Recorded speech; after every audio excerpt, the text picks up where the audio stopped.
en el chat. Sí, Yo soy o sea, tendría que haber conectado el viernes. ¿Aclaro o pongo nomás? Yo también, profe. de manera honesta y sincera, no, en mi caso, digamos, no es importante. Yo le voy a pasar los presentes a coordinación académica. Realmente, digamos, no sé, digamos, qué es lo que dirán ellos, pero si es por mí, yo no tengo problema. Bueno, gracias. Bien, bien, todavía estoy admitiendo gente, así que... espera, un segundo. ¿Ya han tenido otros seminarios los sábados? Sí, Sí, hace un ratito mañana. hubo Sí, uno de sí. diagnóstico. Ah, entonces ustedes están acostumbrados, ¿no? El que no está acostumbrado soy yo. Bien, bien. El año pasado hemos llegado a rendir acreditable los sábados a la noche. Sábados a la noche rindiendo acreditable. Nada, está bien, o sea, complicado cursar así. Bien, bueno, vamos a dar inicio entonces al seminario. Cualquier cosita, si hay alguien que esté intentando entrar y ustedes saben, pues se me puede llegar a pasar, avísenme, ¿ok? Bien, hoy nos toca ver entonces un seminario de mecanismos de defensa. En realidad, eh, estaba pensado el seminario desde hace un par de años largos, en función a, más que nada, digamos, la utilidad y la importancia que tiene, sobre todo, digamos, dentro de de lo que va a ser nuestra profesión, ¿no? Dentro de lo que va a ser nuestro trabajo profesional. En realidad, los mecanismos de defensa uno los suele observar en el contexto del trabajo y sobre todo, digamos, de la interacción que vamos a tener con nuestros pacientes, ¿sí?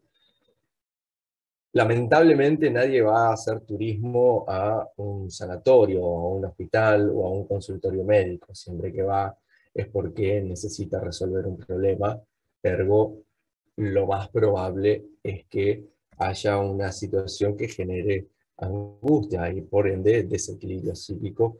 Y la manera que tenga cada uno de nuestros pacientes de reaccionar y sobre todo, digamos, de asimilar el impacto de tanto sea un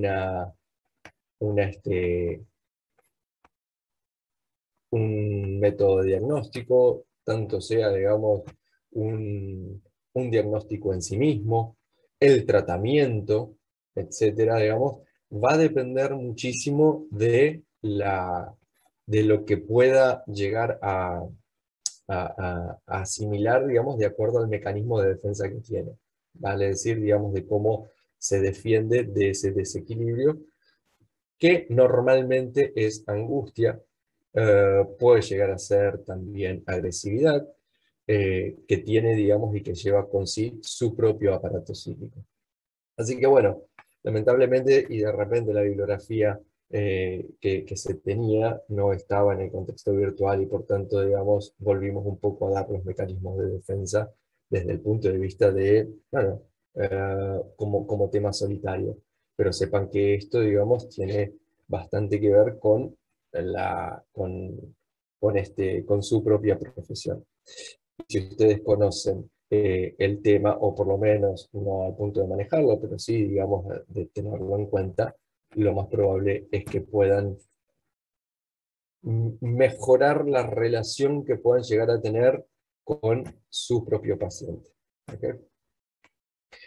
Así que bueno, más allá, digamos, de esa relación médico-paciente que normalmente se establece, empecemos por el principio y siempre vamos a arrancar por las generalidades, con lo cual lo más probable es que entendamos menos que si uno tiene en cuenta las cosas, digamos, en particulares, ¿no? Ustedes ven bien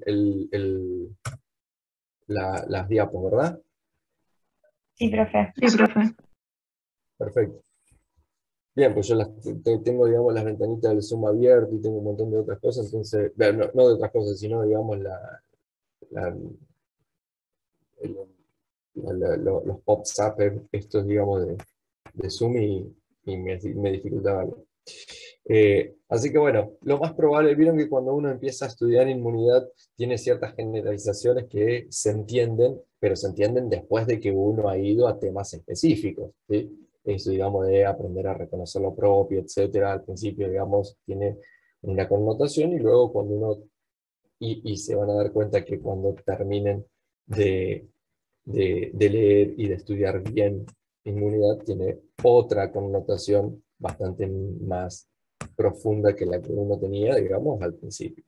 Así que bueno, por mecanismo de defensa, esto, digamos, es una de las definiciones que tienen. Ah, ya hicieron el trabajo, ¿no? ¿Ya lo entregaron todos? Digo, como para saber el nivel, digamos, de... Sí, profe, ya cerró Sí, la profe. ficha. Sí, sí. Cerró sí, hace anoche. 2 días. Bien, hasta anoche había tiempo, genial. Eso significa, digamos, que pudieron leer algo de la bibliografía, ¿verdad? Algunos, Sí. no pretendemos que todos lo hayan leído, pero siempre pasa, digamos, que alguien se acomoda distinto. Pero bueno, si la mayoría ha podido leer la bibliografía, les va a ser un poco más sencillo esto. Entonces, por mecanismo de defensa se entiende, para mí es bastante importante poner fragmentos significativos de la bibliografía dada para que lo podamos discutir, y si ustedes tienen algún fragmento que no ha sido comprendido en su totalidad, por favor avísenme y lo exponemos, ¿sí? Entonces, por mecanismo de defensa se entienden los procedimientos que mantienen el equilibrio psicológico de manera inconsciente. Eso es importante. Ahí ya hay una primera condición en cuanto, digamos, a mecanismo de defensa, que se entiende, digamos, por mecanismo de defensa, primero, digamos, que pertenece, digamos, al nivel en cuanto, digamos, a el esquema conceptual del psicoanálisis, en ese modelo de mente de consciente, preconsciente e inconsciente, se entiende de manera inconsciente, para enfrentar la angustia o la ansiedad. Esto pueden proteger al individuo de las agresiones externas o pueden afectar la visión de la realidad. Sigo admitiendo gente, con lo cual, bien. En realidad, lo primero que tenemos que también tener en cuenta es que lectura obligada de los mecanismos de defensa provienen más que nada de los trabajos de Sigmund Freud desde el psicoanálisis. Sigmund Freud había observado esto. Estos mecanismos se manifiestan frecuentemente durante el proceso psicoterapéutico, dificultando y o ayudando en la evolución del tratamiento, y se manifiestan como resistencias para no hacer conscientes el contenido que el yo ha mantenido inconsciente para mantener el equilibrio mental. Primero, es una función yoica, o sea, digamos que de las instancias psíquicas que se aprendieron del modelo de mente del psicoanálisis, o sea, el yo, el ello, el superyo, los mecanismos de defensa, Freud los ubica dentro de la parte yoica y sobre todo que en el yo, digamos, se encuentra esta instancia inconsciente, o sea, se encuentra, digamos, el nivel de profundidad de entre lo inconsciente, es el inconsciente, digamos, del yo. En segundo lugar, es decir, Freud lo que observa en el tratamiento de los pacientes es la manifestación de esto como o una ayuda o una dificultad para proseguir con un tratamiento que en ese momento el tratamiento desde el punto de vista del psicoanálisis era abreaccionar, es decir, generar, digamos, que un pensamiento inconsciente se abriera paso hasta el consciente, ¿no? Y entonces lo que se iba a generar, o por lo menos, digamos, en la conceptualización de Freud, era que ese contenido inconsciente resistía, digamos, a llegar hasta el consciente por diferentes razones, básicamente, digamos, para mantener y sostener el equilibrio mental. No siempre que uno hace un contenido inconsciente consciente, al consciente es porque esté preparado para hacerlo, ¿sí? Hay recuerdos dolorosos, hay traumas increíblemente significativos que de no ser por estos mecanismos de defensa hubieran generado tanta inestabilidad que hubieran hecho colapsar la vida psíquica de un individuo. Y por tanto, digamos, por lo general, esta situación, digamos, de tener algo, digamos, que opere de forma que proteja mi equilibrio psíquico es extremadamente conveniente. Obviamente, digamos que en un proceso terapéutico, una de las observaciones de Freud es que a veces el mismo mecanismo de defensa se transformaba en patológico y lamentablemente terminaba generando es decir, síntomas patológicos en el individuo, ¿verdad?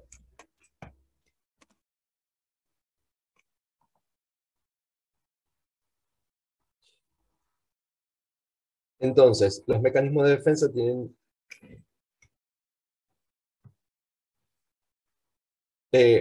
dentro de la situación, digamos, de la bibliografía que les he facilitado, primero, digamos, que están las conceptualizaciones clásicas, pero también hay conceptualizaciones un poco más modernas y ya saliendo del psicoanálisis, distintos tipos de escuelas que tienen una mirada un poco diferente de lo que son estas operaciones mentales. Dentro de las que les pude, dentro de las que les pude facilitar, está la escuela americana, que es, digamos, de donde salen este tipo de definiciones. Valiant, digamos, define de una manera ligeramente diferente los mecanismos de defensa y dice que los mecanismos de defensa son recursos constitucionales, prestar atención a esa palabra, con los que contamos los seres humanos. Es decir, de alguna manera nos hacen ser quienes somos y nos constituyen en cuanto, digamos, a parte fundamental de nuestro aparato psíquico. Sería el equivalente, digamos, a entender que todos tenemos inconsciente. Lo que no sabemos es cómo es. Acá todos tenemos mecanismos de defensa. Lo que tenemos que averiguar es cuáles son. Los mecanismos de defensa son recursos constitucionales con los que contamos los seres humanos y significa que estamos dotados para poder utilizarlos desde nuestro nacimiento. Plantean algunas situaciones, sobre todo, digamos, en cuanto a bebés que cuando sienten algo, lo primero que hacen es esconderse o simplemente taparse los ojos. Es una manera de defenderse de el desequilibrio que puede llegar a estar causando algún tipo de emoción dentro de la vida anímica. Ellos son propios para cada individuo, pero a la vez son también universales y discretos. Lo que acá está planteando, digamos, es algo increíblemente importante y que es la base de gran parte de la bibliografía que les ha sido facilitado. Y que es algo raro de buscar y de encontrar dentro de la lectura psicoanalítica. Que es que, si bien cada individuo tiene las particularidades al respecto de los mecanismos de defensa que va a utilizar, también es cierto que se utiliza, digamos, determinados mecanismos de defensa, o casi todos, se pueden encontrar en prácticamente todos los individuos. O sea, ya Freud hablaba de lo universal que era el mecanismo de la represión, ¿sí? Si yo puedo encontrar que algo es inherente a todos, puedo encontrar una forma de conceptualizarlo, medirlo y sobre todo, digamos, avanzar en un conocimiento desde el punto de vista científico. Acá, lo interesante, digamos, es que si bien el psicoanálisis no utiliza el método científico para lograr, digamos, avanzar en su conocimiento, utiliza, digamos, su propio método, que es el método psicoanalítico, es decir, no pasa, digamos, por ese tamiz de observación, planteamiento de la hipótesis, experimentación, resultado, análisis de resultado y conclusiones. tiene, digamos, otro método, digamos, que es el de encontrar, digamos, signos, síntomas, como método, digamos, de acceso al inconsciente. Están las asociaciones libres, los sueños, la vida cotidiana en cuanto a chistes, etc. Acá, digamos, encontraron la manera de que esto, digamos, de alguna manera pase por el tamiz del método científico, ¿sí? No sabemos, es decir, lo que sabemos es que la represión, la disociación, la anulación, la reparación, la sublimación, y etcétera, y montones de otros mecanismos, si bien son particulares de cada individuo, y cada individuo lo va a utilizar de acuerdo, digamos, a su propia constitución de personalidad, es cierto, digamos, que en la enorme mayoría de las personas y de la constitución psíquica normal, yo puedo encontrar el equivalente de decir, bueno, a ver, todos tenemos húmero.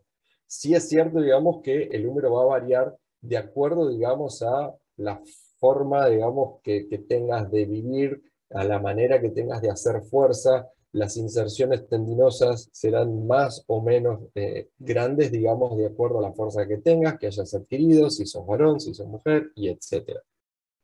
Es decir, todos tenemos húmero. Lo que sí es cierto, digamos, es que cada húmero puede llegar a ser incluso diferente. Como base de eso también entonces se puede encontrar la manera, digamos, de hacer ciencia, digamos, con esto.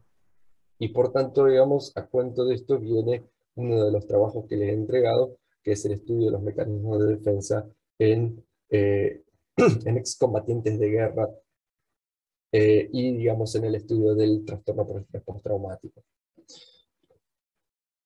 Entonces, los mecanismos de defensa tienen una función específica, que es estar inicialmente al servicio de la vida.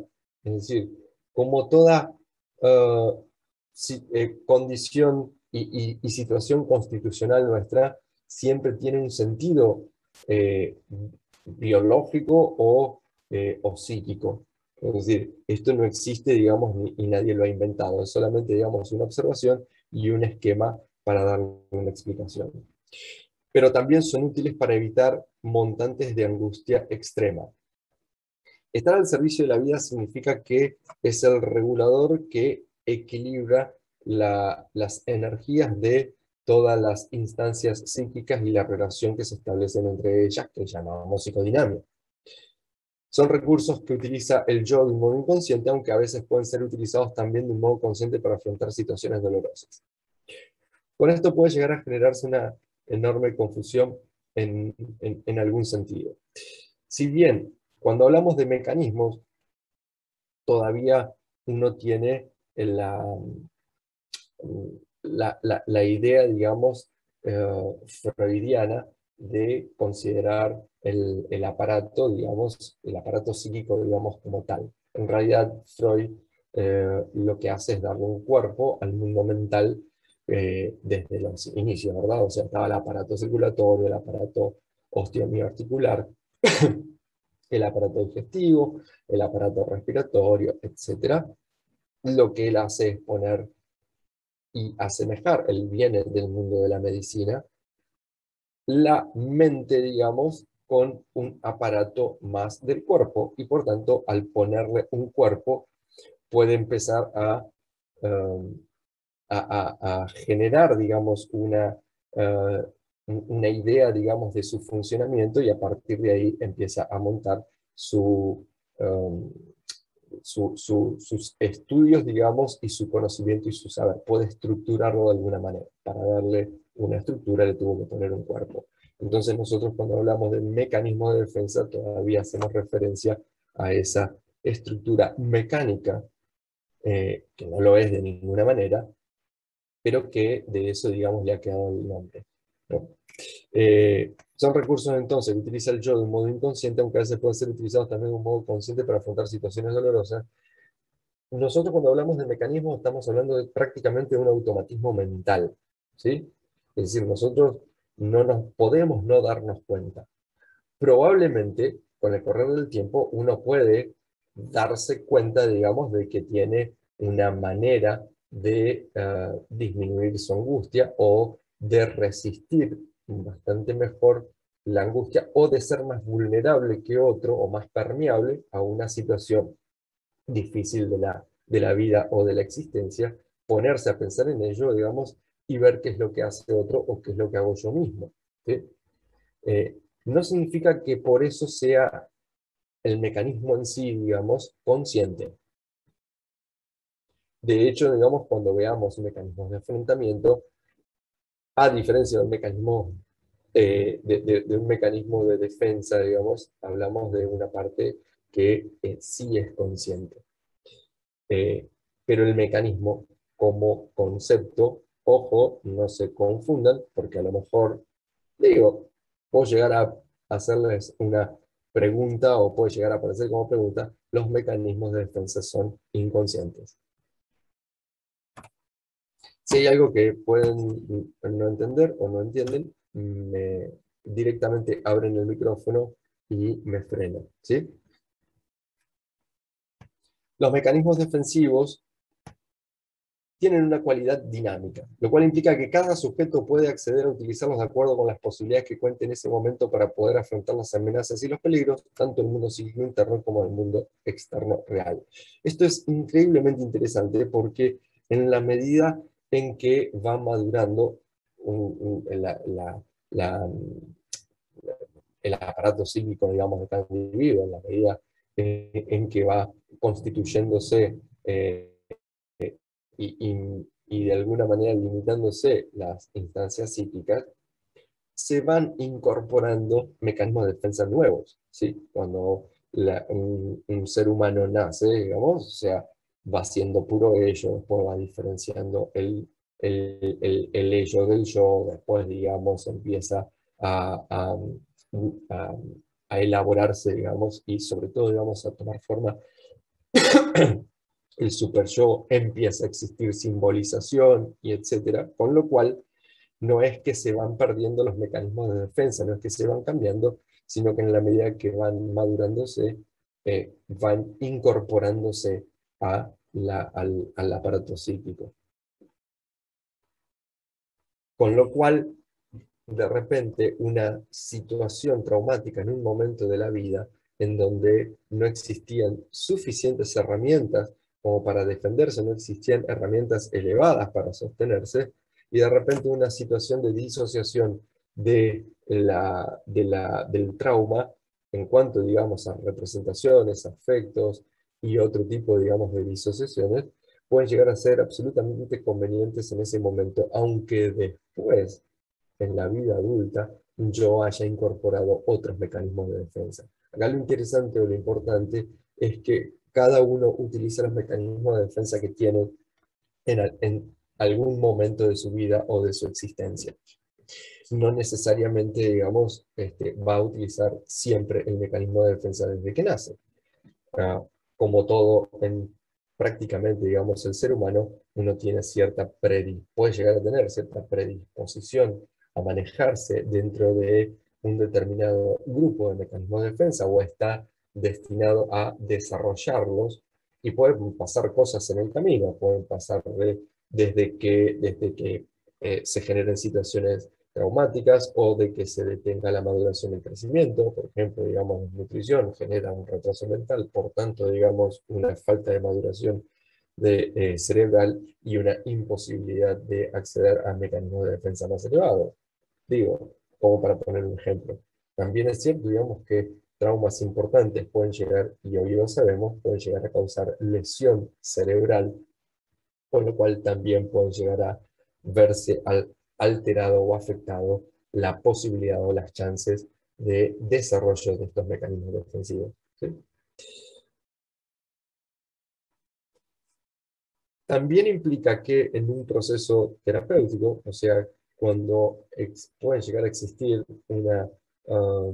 un trauma o una situación, digamos, que haya quedado dentro del inconsciente, cuando reacciona, o sea, cuando pasa a una situación consciente, pueden tomarlo, digamos, otros mecanismos defensivos, que son los que se han ido incorporando, y asimilar mejor o mucho mejor, digamos, esa situación traumática, que en otro momento, digamos, hubiera hecho colapsar nuestra vida anímica, ¿sí?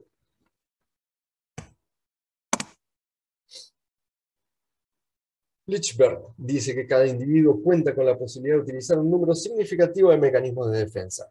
Vale decir que no es que uno tiene y va a encontrar un solo mecanismo de defensa por cada individuo, sino que va incorporando un repertorio de herramientas para poder asimilar una situación o un movimiento, digamos, de energía libidinal dentro, digamos, de su psicodinamia.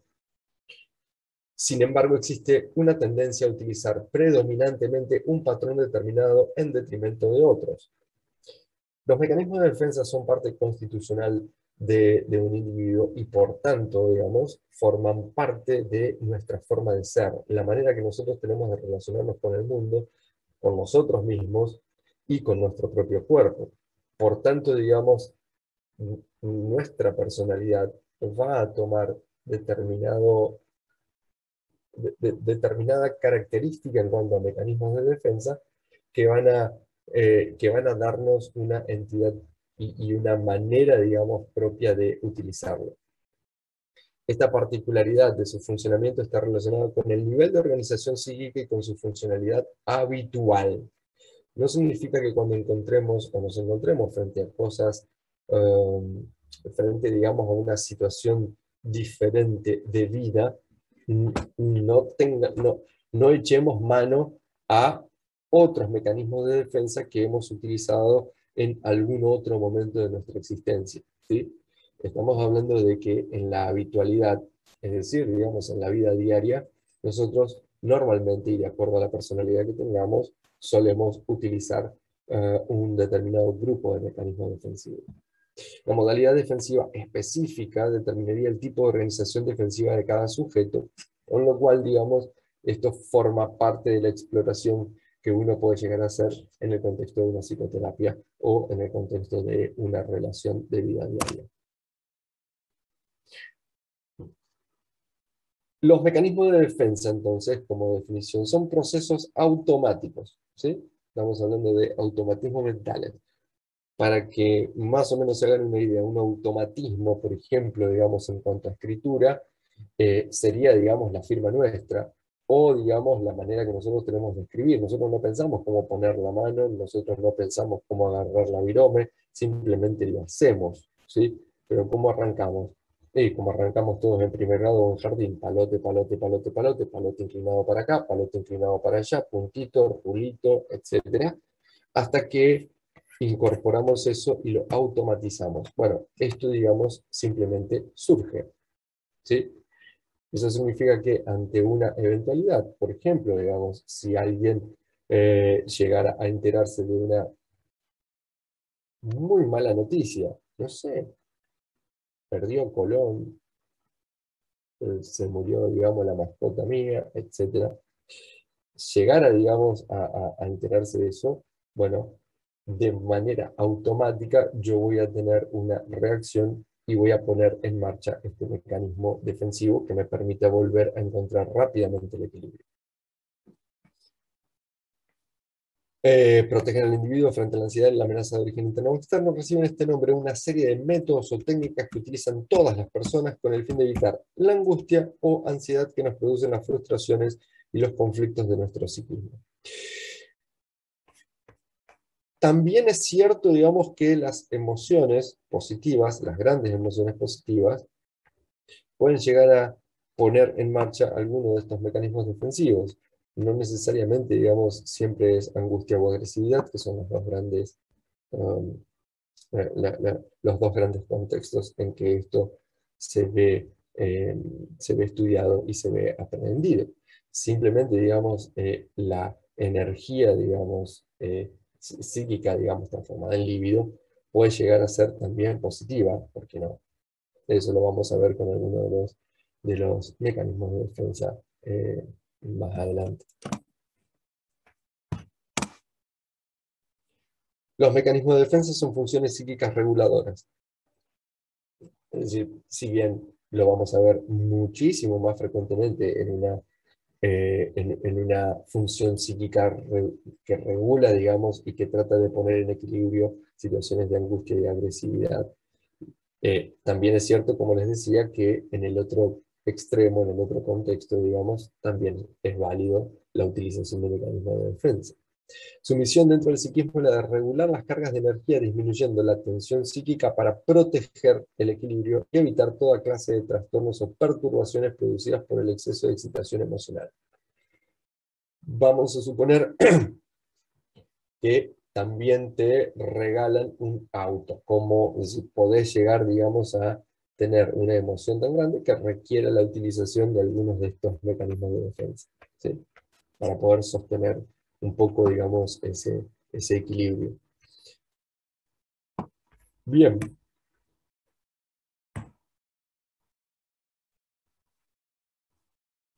Es interesante, no es la primera vez, no es la única, hay montones de otros trabajos que plantean esta situación de comparación con el sistema inmunitario, ¿no? Más allá, digamos, de que defensa siempre refiere, digamos, incluso en el vocablo, al sistema inmunológico, también es cierto, digamos, que tienen varios puntos en común. Para George Weiland, los mecanismos de defensa funcionan con una modalidad similar a la del sistema inmunológico. Por ello están constitucionalmente determinados, pero en el ámbito psíquico están sostenidos en las capacidades y recursos que dispone el yo para afrontar las amenazas y peligros que despiertan, ya sean las pulsiones o los estímulos del mundo externo real. Que estén constitucionalmente determinados es súper importante porque hay un paralelismo de constitucionalidad y de determinismo, o sea, de que ya las cosas están hechas de antemano dentro del sistema inmunológico también. Es decir, nuestra constitución psíquica viene ya determinada por una cantidad de estas operaciones mentales que son comunes a todos los seres humanos porque ya están hechas, lo único que uno tiene que hacer es madurarlas. De la misma manera que por ejemplo, digamos que todas las células del sistema inmune ya preexisten, de la misma manera que las inmunoglobulinas inespecíficas preexisten. Lo único que no existen son las inmunoglobulinas específicas, a lo que llamamos inmunidad específica. Pero hasta el mismo receptor de célula T, que va a terminar reconociendo va a terminar reconociendo un antígeno que no es propio, o sea, un antígeno extraño, ya viene predeterminado. Con lo cual, la similaridad, digamos, que decide poner, digamos, no solamente este, sino otros autores, es justamente, digamos, en esto, digamos, de que no solamente ya las cosas vienen determinadas, sino que también pueden llegar a volverse patológicas, lo cual recuerda en algún punto, digamos, las reacciones de hipersensibilidad que en este momento están tratando de comprender, de leer y de estudiar.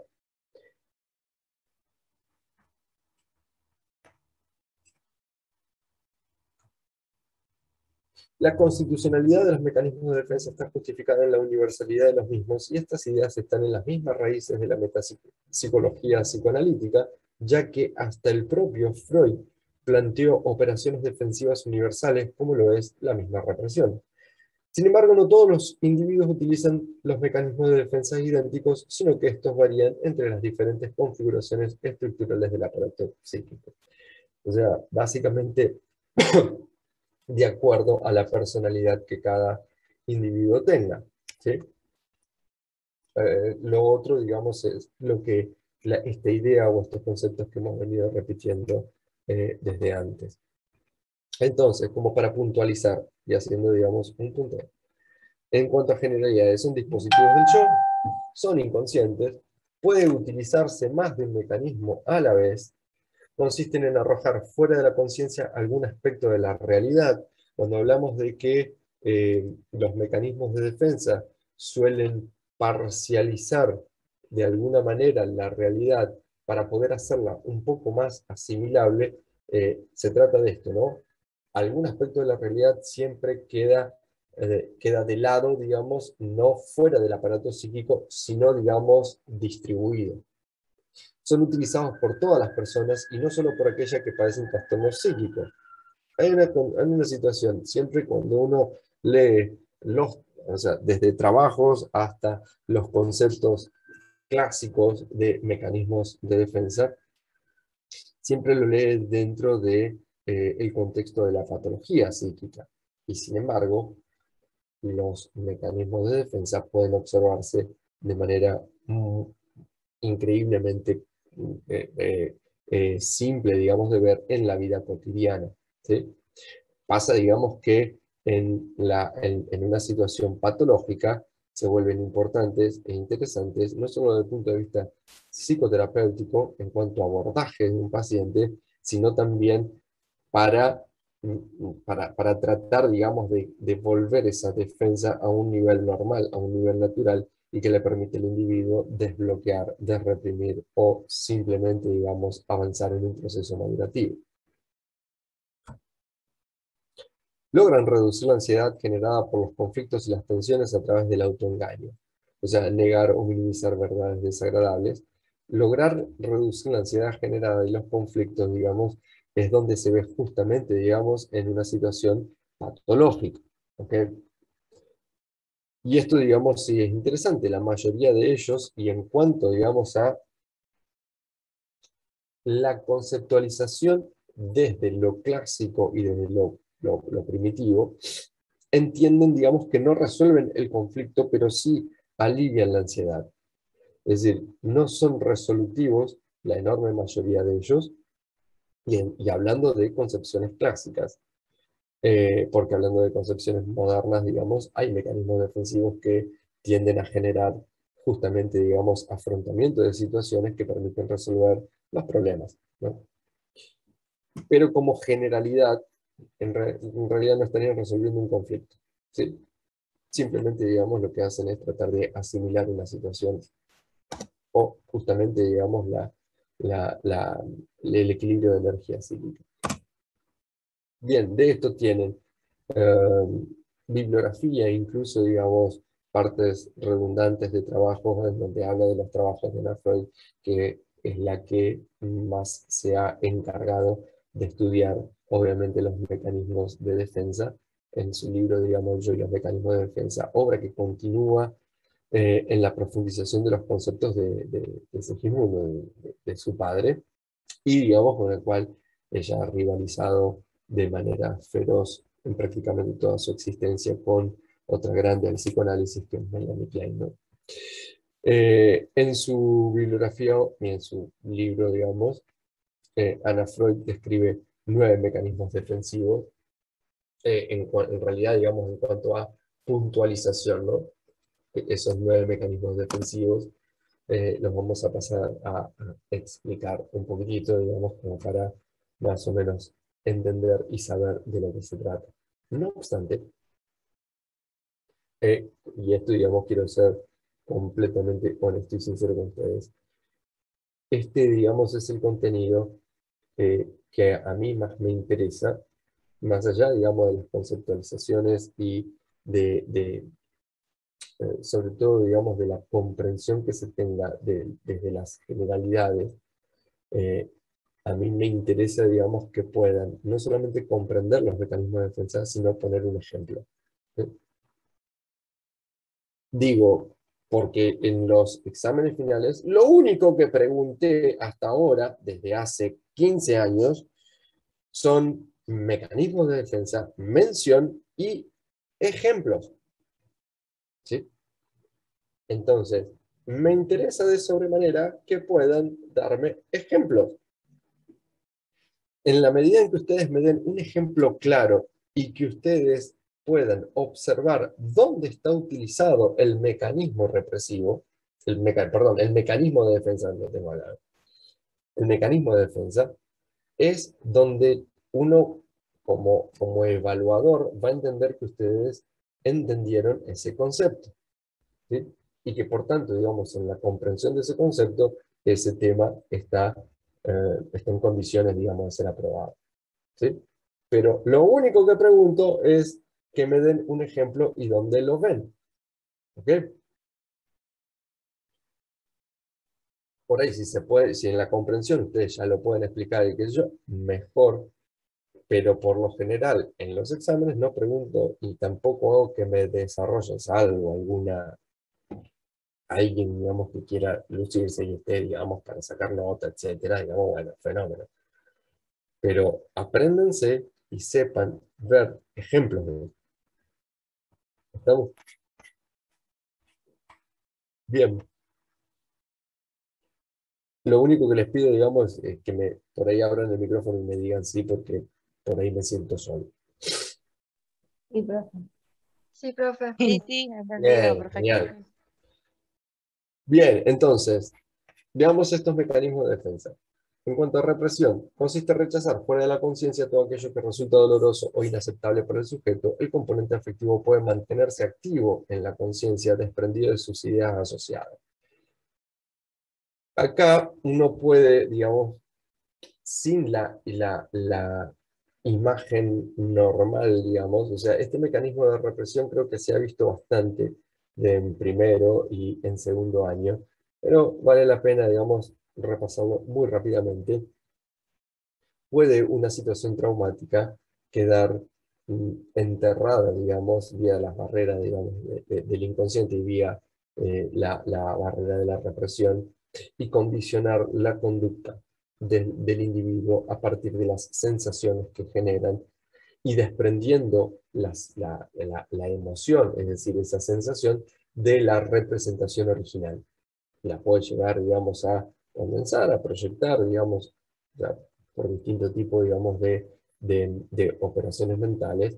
De repente, vamos a suponer, uno tuvo un trauma cuando era pequeño, qué sé yo, fue a acampar al medio del campo y se alejó del campamento de noche, sintió, digamos, que lo perseguía un monstruo, sintió, digamos, que iba a ser dañado gravemente, regresa al lugar y después, cuando llega a su casa, a lo mejor no puede dormir con las puertas del placar abiertas, porque supone, digamos, no sabe bien por qué, porque no recuerda la situación de terror que supuso, digamos, esa noche. Simplemente lo que le pasa es que necesita sí o sí la puerta del placar cerrada para poder dormir, si no, no lo puede hacer. ¿Sí? Ahí hay una situación de represión de una situación traumática que ha sido a lo mejor alejarse o perderse, digamos, del campamento y haber sentido, digamos, enorme cantidad de terror encima. Pero igualmente lo han visto, digamos, en la teoría del trauma, lo han visto, digamos, en Estadio del Espejo, lo han visto, digamos, en montones de lugares. Así que se busca un buen ejemplo de represión. Y lo otro, digamos, si no encuentran un buen ejemplo, pues no se lo pueden inventar. Googleen, gente, o sea, ustedes tienen una herramienta brutal en las manos y úsenla. Pero googleen, pero además, si googlean, comprendan, que es la parte que a mí más me interesa. No me interesa que sea un ejemplo incluso conocido. Me interesa, digamos, que sea comprendido. ¿Sí? ¿De acuerdo? Sí, profe. Sí, profe. Bien. Profe. Regresión. Consiste en regresar a periodos anteriores del desarrollo de comportamientos antiguos que eran más satisfactorios. Consiste en reproducir, vamos a ver si podemos hacer un ida y vuelta. Consiste en reproducir conductas, sentimientos, etcétera, típicos de periodos anteriores al desarrollo de la personalidad. Por ejemplo, repetir conductas infantiles en la edad adulta. Conductas regresivas o situaciones regresivas. Cuéntenme, ¿qué les parece que pueden llegar a ser? Algunas, cualquiera. Abra el micrófono. Profe, esto puede ser el caso de los niños cuando son pequeños y nace el hermano, que la angustia que le genera esto provoca que regresen, por ejemplo, que empiezan a tener dificultad para dormir solo cuando ya habían logrado llegar a esa etapa, Sí, incluso digamos que vuelvan o a tener empiezan a perder el control de los esfínteres cuando ya los tenían. la Eso. enuresis puede llegar, eso digamos es un claro y muy clásico ejemplo de conductas regresivas, ¿no? O sea, volver, digamos, sobre todo al estadio uretral de Erik Erikson. Es decir, también digamos que empiece desde un hijo que, bueno, que no ha tenido ningún tipo de dificultad madurativa, siendo que nace el hermano que vuelve a hacer berrinches, por ejemplo. Sí. ¿Por qué, digamos? Profe, ¿Mm? Sí. hay un estudio que se le hicieron a unos soldados, bueno, ex soldados que tuvieron situaciones traumáticas en la guerra, y bueno, habla sobre la regresión que utilizan ellos como mecanismo de defensa, no sé si dice preferente, pero bueno, lo utilizan ellos, la mayoría de ellos, digamos. Y yo me preguntaba viste que creo que en un momento vos dijiste que los mecanismos de defensas depende de la estructura psíquica, si es madura o inmadura, va a utilizar un mecanismo de defensa sobre otro. Eh, entonces yo me preguntaba por qué todos estos soldados utilizaban en su mayoría la regresión y no otro mecanismo. Hay una situación ¿Qué también tiene que ver? que desmitifica un poco esto, digamos, de la madurez de los mecanismos de defensa. Y justamente, digamos, es el trabajo, digamos, de Humberto. O sea, vieron que en prácticamente toda la bibliografía existe, digamos, ese concepto de cuanto más maduro, es decir, más mecanismos, o sea, hay mecanismos de defensa que son, digamos, aplicados en la madurez y otros, digamos, que por arcaicos o por ser, digamos, menos maduros se utilizan menos. Y en realidad ese trabajo viene un poco, digamos, a desmitificar la situación de que en la medida en que exista una constitución estable de un aparato psíquico, mecanismos de defensa que sean más, sean considerados, digamos, más inmaduros, no sean utilizados, ¿sí? Por ejemplo, una conducta regresiva, fumar. O sea, cuando uno busca la oralidad, por ejemplo, ¿sí? En la medida en que uno está nervioso, fuma, o en la medida en que uno está ansioso o nervioso, o le ocurre un evento importante en la vida, come, digamos, para aliviar la ansiedad, lo que la gente llama angustia oral, por ejemplo, digamos. O comerse las uñas, ¿sí? Todo lo que tenga que ver con masticar chicle, puede llegar a ser, digamos, una conducta regresiva, ¿sí? Acá, digamos, es importante que ustedes sepan esto, o entiendan esto. La conducta no determina el mecanismo de defensa. Lo que determina el mecanismo de defensa es el proceso interno que se genera para que el individuo tenga la conducta que tiene. Les voy a dar un ejemplo, porque también esto, digamos, trajo un ejemplo, una situación, digamos, una vez que yo pregunté. Hice una pregunta, digamos, al respecto de esto. Vamos a suponer que viene un empleado de comercio, en donde ese comercio, digamos, está yéndole mal, y por la tensión y la situación, digamos, de ese comercio, de esa industria, digamos, tiene un jefe, digamos, que empieza a exigirlo, a sobreexigirlo, incluso a maltratarlo, ¿sí? Entonces viene este buen hombre a la casa y agarra, digamos, una columna a patadas, ¿sí? Literalmente a patadas, y se hace daño el pie. ¿Sí? Acá, digamos, en la conducta observable, uno puede decir, bueno, a ver, ¿qué es lo que hizo este hombre? Hizo un desplazamiento.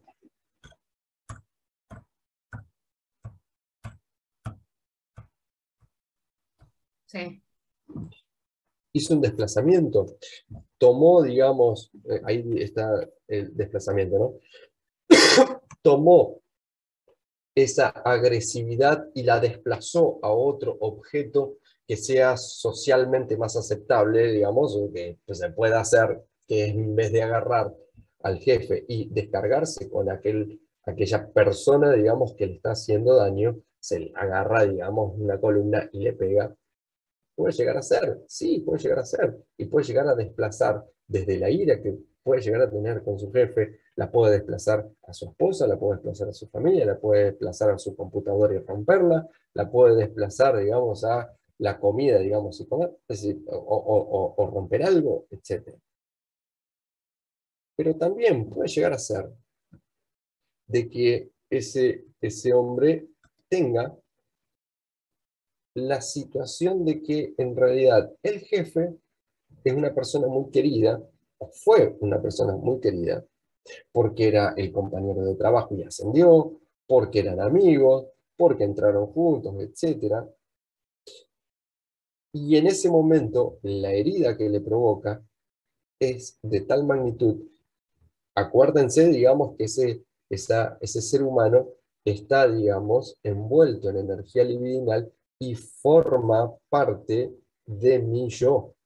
Vieron que las cosas, digamos, en algún momento yo les comenté que podían llegar a la catatimia, digamos, a esa envoltura libidinal con las cosas que le son propias, con otros objetos externos a mí yo, que yo los delimito, digamos, esto, digamos, está fuera mío, pero está incorporado, digamos, dentro de mis afectos.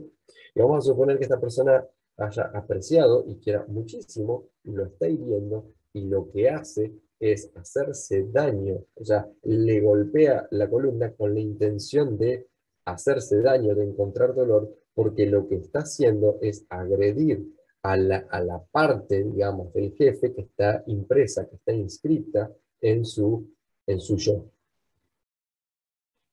La conducta es exactamente la misma, pero la mecánica, te estoy hablando, digamos, de dos, puede haber incluso más posibilidades de mecanismos de defensa que pueden llegar a ser utilizados. A lo que me refiero, y con esto me refiero, digamos, al ejemplo que pueden llegar a dar, y en esto tiene que ver la comprensión, no es solamente, digamos, una conducta observable, es una conducta observable con la comprensión de lo que se está haciendo y de por qué se está aplicando el mecanismo de defensa que está aplicando. Porque lo que está haciendo, en vez de pegarle a su jefe, es pegarle a la parte del jefe que está incorporado dentro de su yo, o sea, está tratando, digamos, de matar a su jefe dentro de sí mismo. ¿Se entiende? Hola, alguien me había preguntado una cosa. Sí, profe. Sí. Bien. Entonces, Profe, y por ejemplo las personas esas que se cortan o algo por el estilo, ¿también puede ser un ejemplo? claro, claro.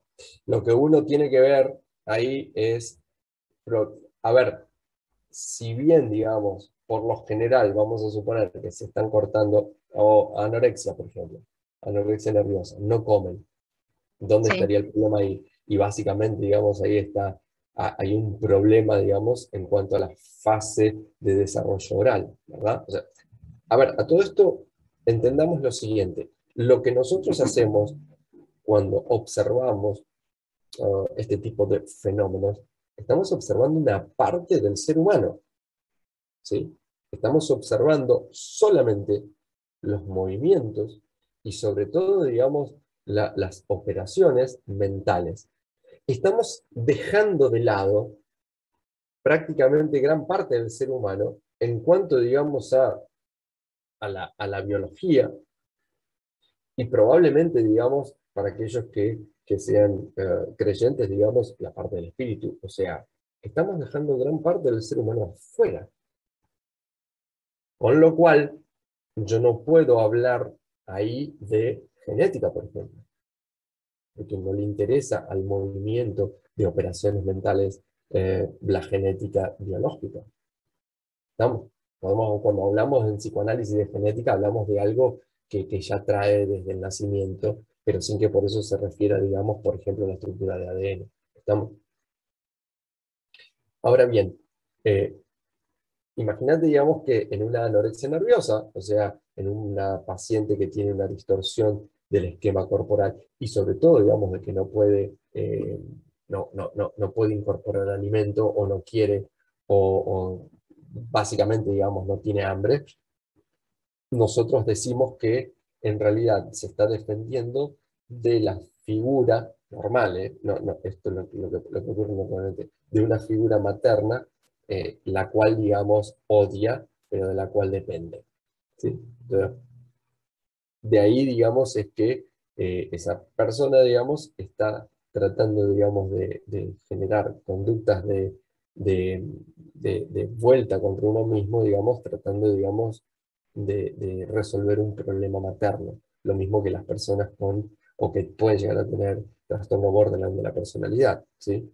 Por lo general, ¿qué ocurre, digamos? Y básicamente, digamos, odian a su madre, su inconsciente odia a su madre.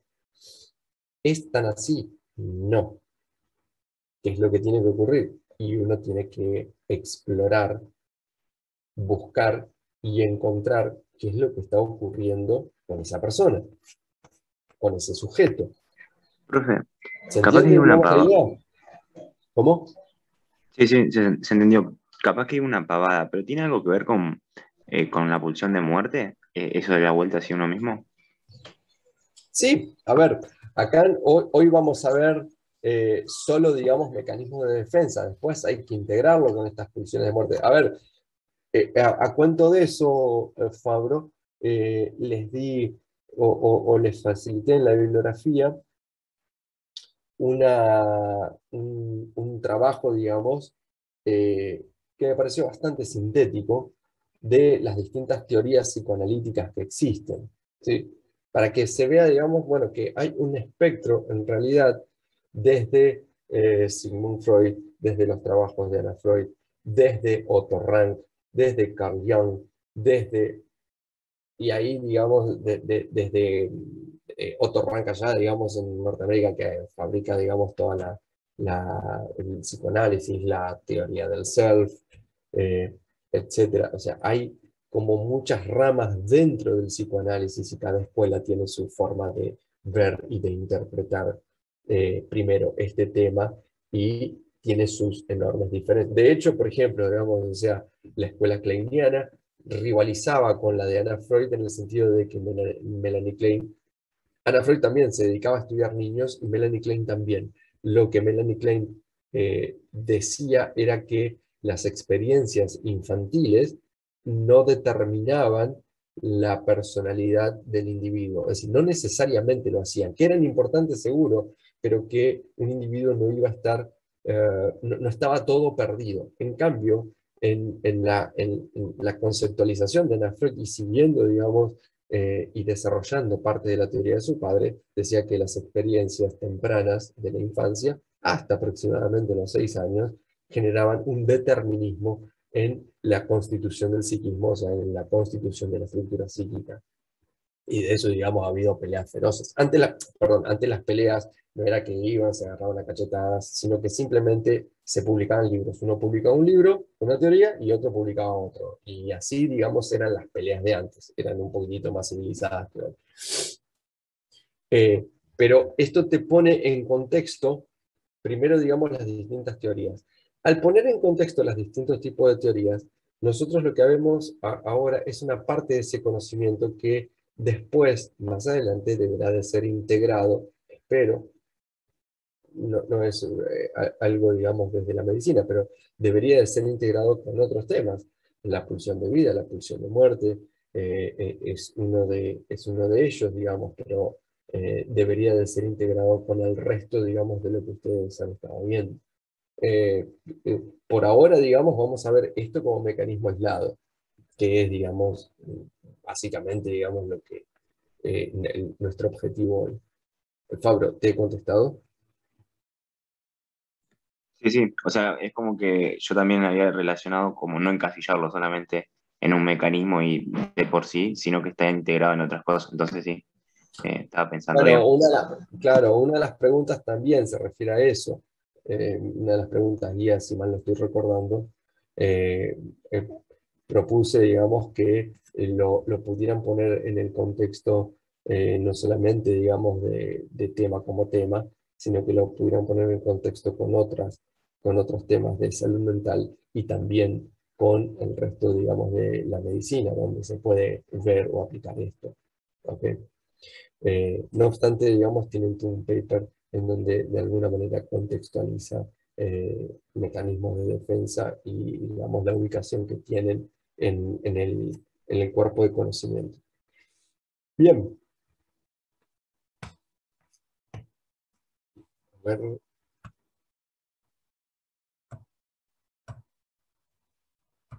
Bueno, estábamos en regresión. Bueno, como les decía, conductas regresivas de la vida diaria, vamos a encontrar miles. Vieron que cuando las personas tienen una mala noticia, se agarran la cabeza, incluso muchas personas les dicen, mirá, si pasa esto, te vas a agarrar la cabeza, te vas a dar la cabeza. Justamente, digamos, la situación regresiva tiene que ver con que si a esa persona, cuando eran chicos, le acicalaron o le acariciaban la cabeza. De hecho, digamos, si ustedes se paran al lado de una criatura de 2, 3 años, 4 años, lo que tenés más a mano es la cabeza. Es decir, es imposible, digamos, que esa persona, es muy difícil, digamos, de que nadie lo haya acariciado, digamos, alguna vez, ¿sí? Entonces, cuando uno tiene un problema, suele agarrarse la cabeza porque eso de alguna manera no resuelve absolutamente nada, pero alivia tensiones, ¿sí? O cuando le dan una noticia, una novedad, se lleva las manos a la boca, o se lleva las viromes. ¿Vieron las BIC? Que hay veces, digamos, que el capuchón termina, digamos, completamente destruido. Bueno, eso es una conducta regresiva. No necesariamente propia de individuos inmaduros, ¿sí? ¿Se entiende? O sea, puedo estar bien constituido y tener de este tipo de cuestiones. Formación reactiva consiste en la sustitución de comportamientos, los pensamientos o los sentimientos que les resultan inaceptables por otros diametralmente opuestos. Puede llegar a ser, digamos, una especie de transformación en lo contrario, que lo vamos a ver más adelante, o simplemente, digamos, diferentes, ¿sí? No necesariamente transformación en lo contrario, pero sí diferentes. Modifica la estructura de su yo como si el peligro estuviera siempre presente. De este modo origina rasgos caracterológicos que no son completamente efectivos para el sujeto. Por ejemplo, en el caso, digamos, de este buen hombre que tiene un jefe que lo atormenta, en vez de sentir odio en formación reactiva, lo que haría sería, bueno, apreciarlo o apreciarlo cada vez más, ¿sí? Aislamiento.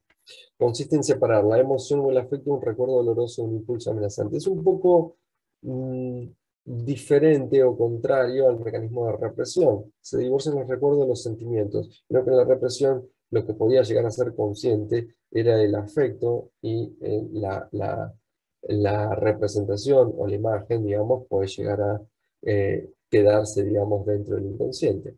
Se divorcian los recuerdos de los sentimientos como una forma de soportar y tolerar mejor los hechos y la realidad, y se separa una idea intolerable para el yo de las emociones que produce y así permanece en la conciencia de forma debilitada.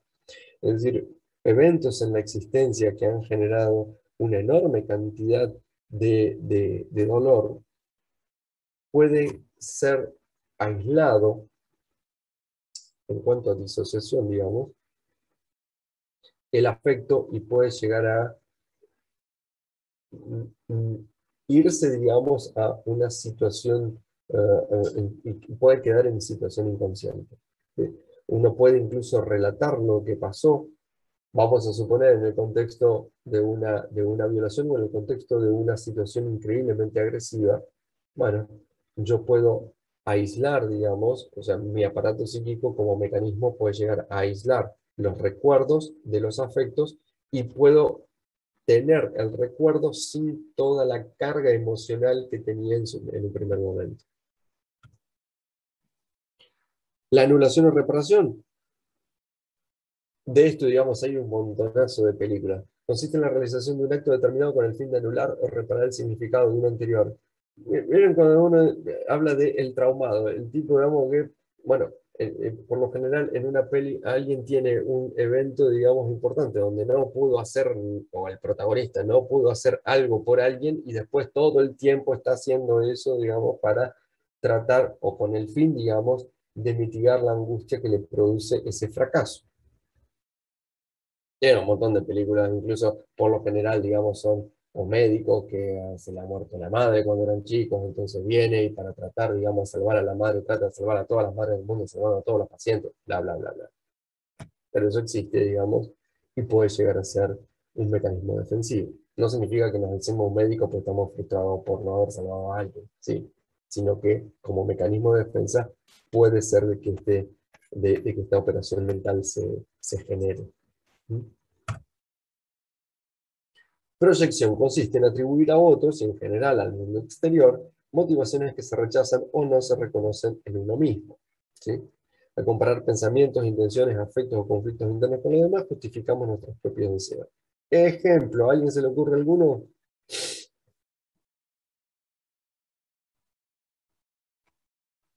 Vamos, hay millones.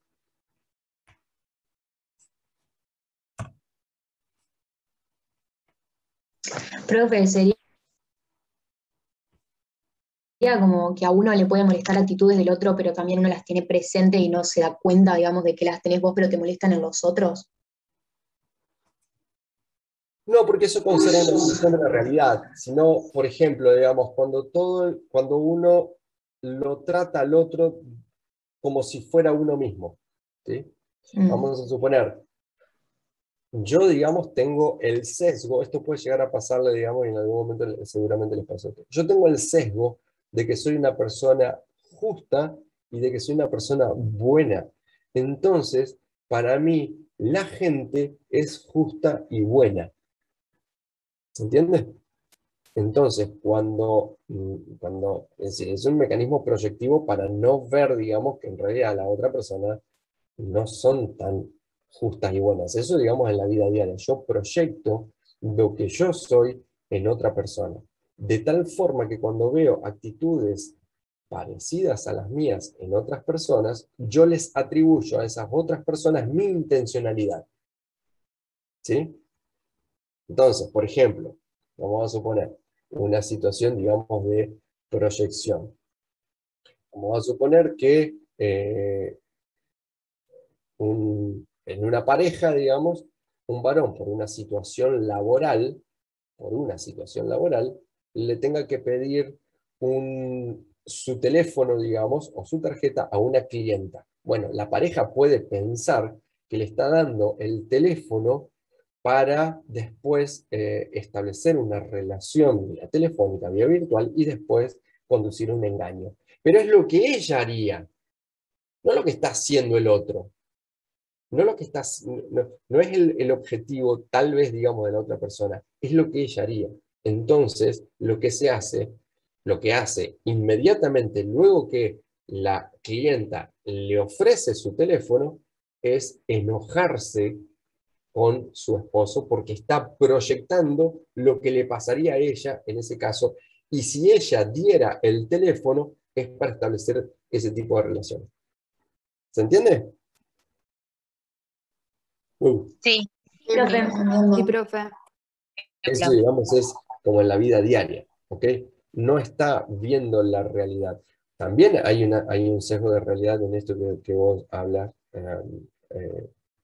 Romano, en ese ejemplo, digamos, en donde vos ves, digamos, la conducta de otro y está, digamos, orientado, digamos, o ubicados en una realidad.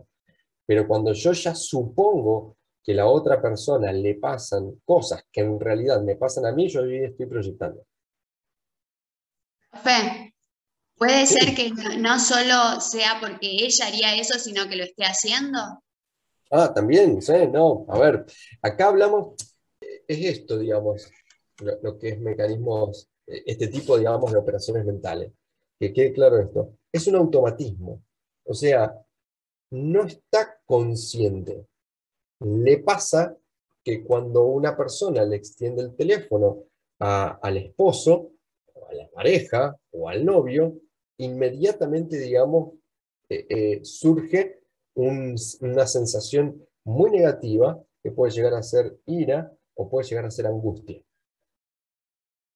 Después, con esa proyección, digamos, para aliviar tensiones, digamos, lo que puede hacer es a lo mejor preguntarle qué está haciendo o, es decir, en fin, tenemos como un montón de cosas, digamos, para hacer, cómo afronto eso. ¿Se entiende? No solamente lo puede llegar a estar haciendo, pero que quede claro que el mecanismo de defensa es eso, es la sensación, digamos, que tiene y cómo, digamos, se las arregla el aparato psíquico para no angustiarse. ¿Sí?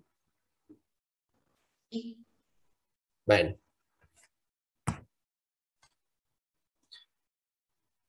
Ahí, digamos, también, en cuanto, digamos, a la proyección, también tenemos introyección, adquisición o atribución de características de otra persona como si fueran uno, o copiar inconscientemente características de otro, ¿sí?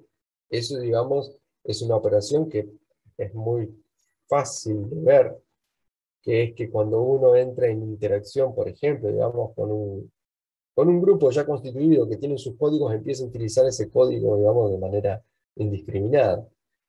No sé si les pasó viajar a Córdoba y estar con cordobeses, pero a los 2 o 3 días ya hablas un cordobés, digamos, bastante malo en mi caso, pero uno termina cantando y uno termina largando.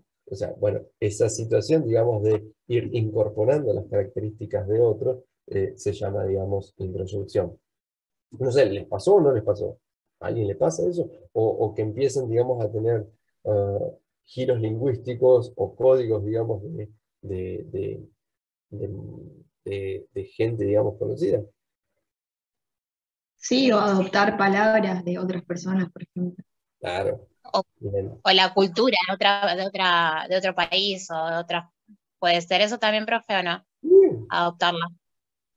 Sí, sí, sí. De repente, digamos, estuviste en un lugar, digamos, y adoptaste alguna conducta. Profe, esto no se da a la hora de formar su personalidad en la infancia, cuando o sea, tu personalidad está asemejada al otro. Adquirís rasgos y características de la persona y así empezás a formar tu personalidad. Sí, claramente. Claramente cuando sos chico, digamos, sí. De hecho, digamos, la introyección es la operación mental donde vos introyectás tus padres. O sea, cada uno de nosotros lleva inscripto la paternidad y la maternidad a como sea que hayan sido incorporadas, no necesariamente, digamos, eh, el padre real, sino, digamos, el padre simbólico o la madre simbólica.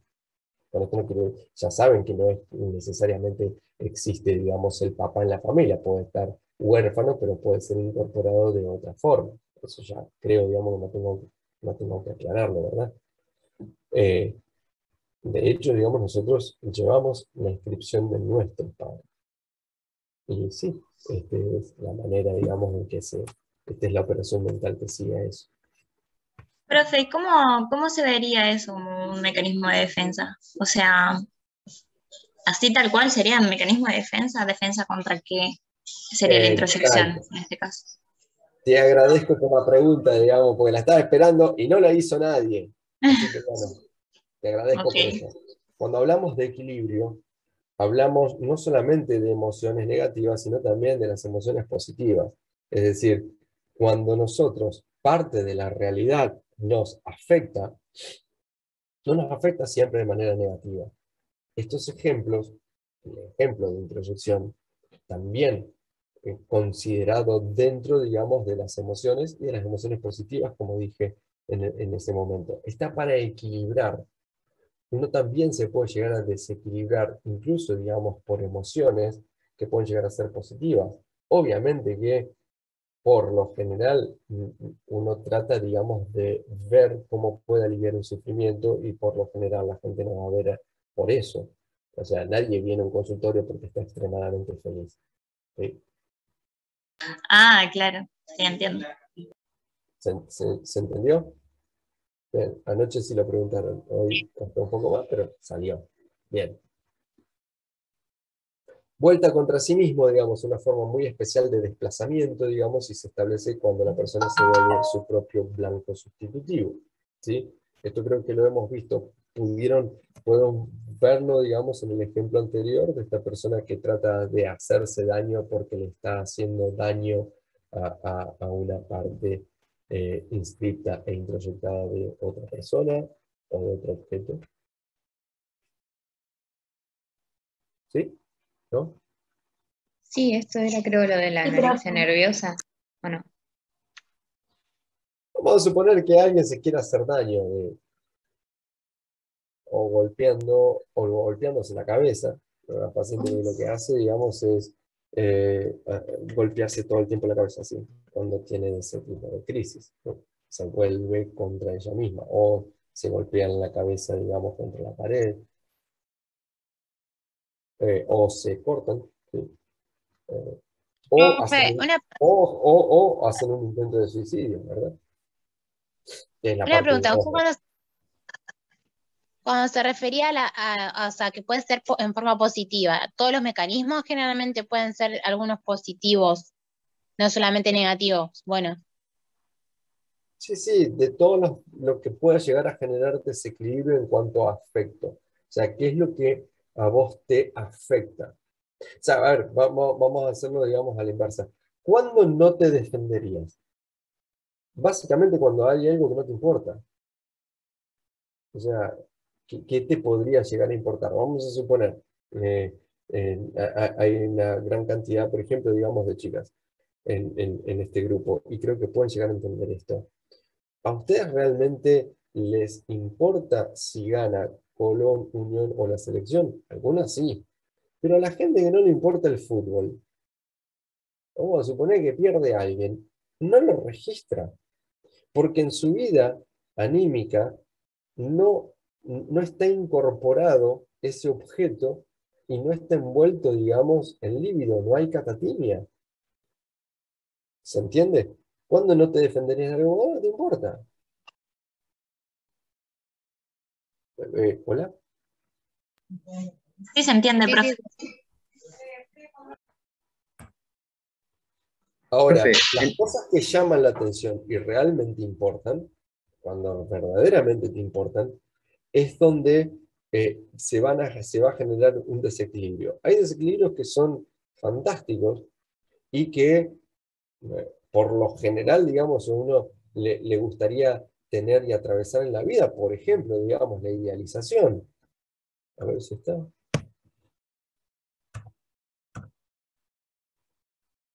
La idealización, cuando uno idealiza a otro, no, tengo esta más adelante. Cuando uno idealiza a otro, no, en realidad no está viendo no está viendo, digamos, la realidad tal cual es. Está viendo, digamos, una persona que en realidad le está siendo atribuidas un montón de, eh, de elementos que no tiene. Y eso pasa, por ejemplo, digamos, en el noviazgo y sobre todo en los primeros momentos y cuando conocen a alguien nuevo. Ay, sí, me abrió la puerta y es bueno y es lindo y es esto y es lo otro. Y por ahí, digamos, los amigos dicen, che, mirá, no es ni bueno, ni lindo, ni fantástico, es un bagazo, es un esto, es lo otro. Y uno ha idealizado y no puede salirse de eso, digamos, y bueno, o sea, es una emoción positiva, por supuesto. A la gente le gusta estar enamorada, le encanta. Para mí es uno de los peores momentos porque justamente, digamos, idealizas y la palabra novio viene de eso, de que no vio, o sea, no se da cuenta, digamos, de la realidad tal cual es, ¿sí? Si esto puede llegar si los mecanismos de defensa pueden ser utilizados tanto, digamos, en emociones positivas como negativas, sí, por supuesto. Pero hay algunos que son aplicables más que nada, digamos, a una situación negativa. O sea, la vuelta contra sí mismo, digamos, o sea, no está bueno como mecanismo de defensa, pero antes, digamos, de romperle la cabeza a otro y de cargar con un montón de situaciones no deseables, bueno, prefiero hacerme daño a mí mismo, no es lo ideal, eso claramente, digamos, tiene que haber sufrimiento, uno no se vuelve contra uno mismo en un pico de alegría, ¿verdad? Uno no se suicida, digamos, por placer, se suicida, digamos, porque tiene una vida normalmente miserable. No sé si contesto la pregunta de quien me la haya hecho, que no Sí, sé. sí, sí. profe, Bien. tengo una pregunta. Sí. ¿Tiene que ser realizar una acción o puede ser también una omisión de una acción? ¿A qué voy con esto? Por ejemplo, una persona que tiene cáncer, que está enojada porque tiene cáncer, eh, no toma la medicación. ¿Es también un ejemplo de esto o no?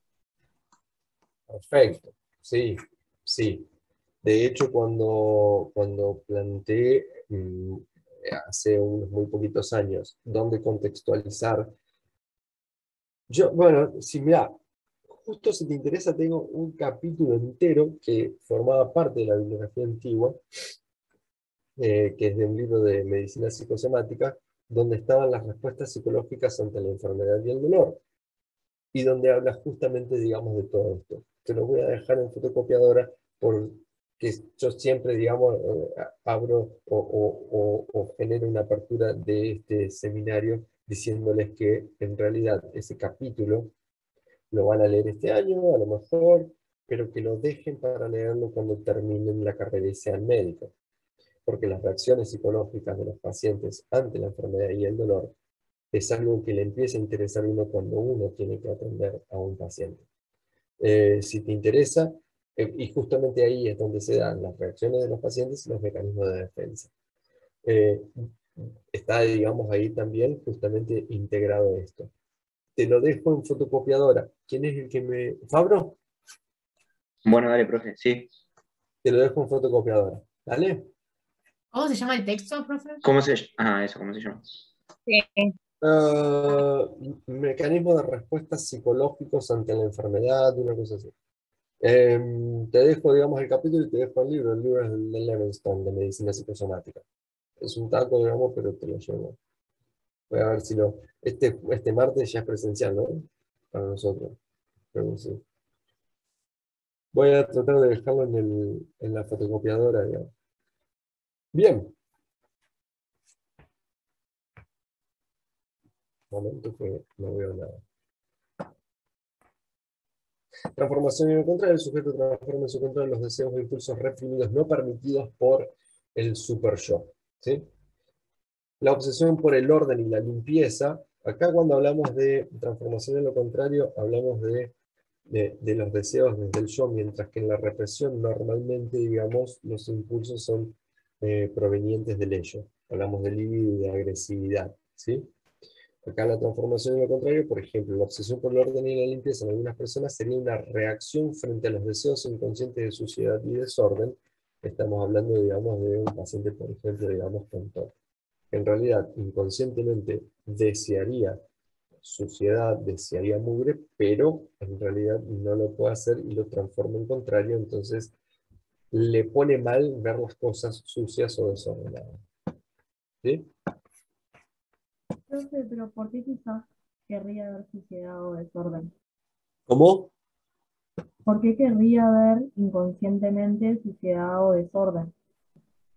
No, este es el mecanismo de defensa. En realidad, vamos a suponer, digamos, que esa situación, digamos, o ese deseo esté asociado a un trauma infantil, ¿sí? Vamos a suponer que odia a su madre porque su madre lo mandaba a ordenar la habitación y el tipo estaba encerrado 9 horas ordenando la habitación y en realidad lo que odia es el orden y la limpieza y desearía que todo eso quede hecho una mugre para poder hacer otra cosa.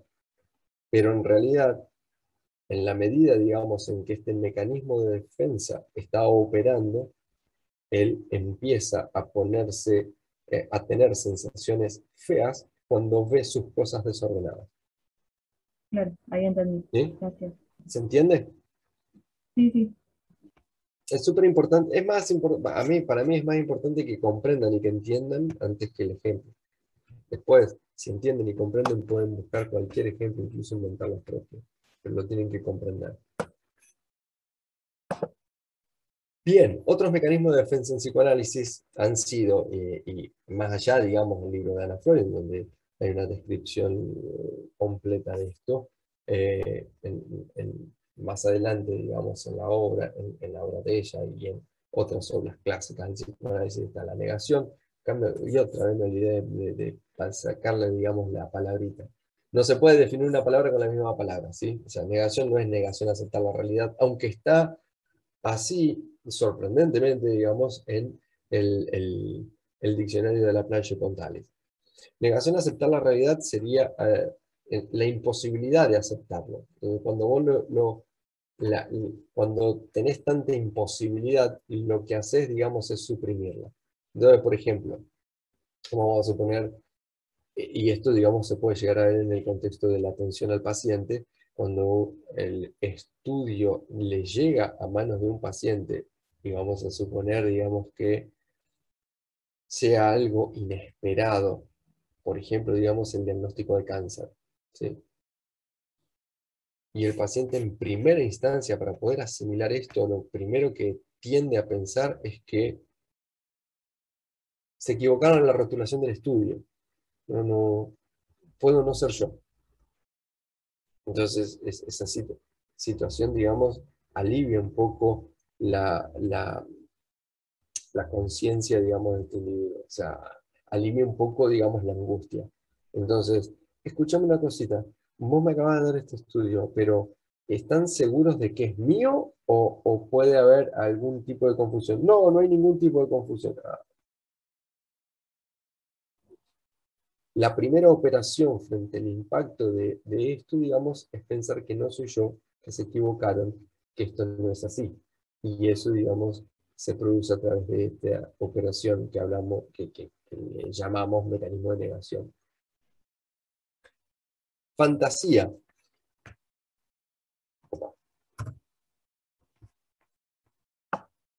Logros imaginarios y satisfacción imaginaria. No sé si les ha pasado alguna vez a algunos de ustedes,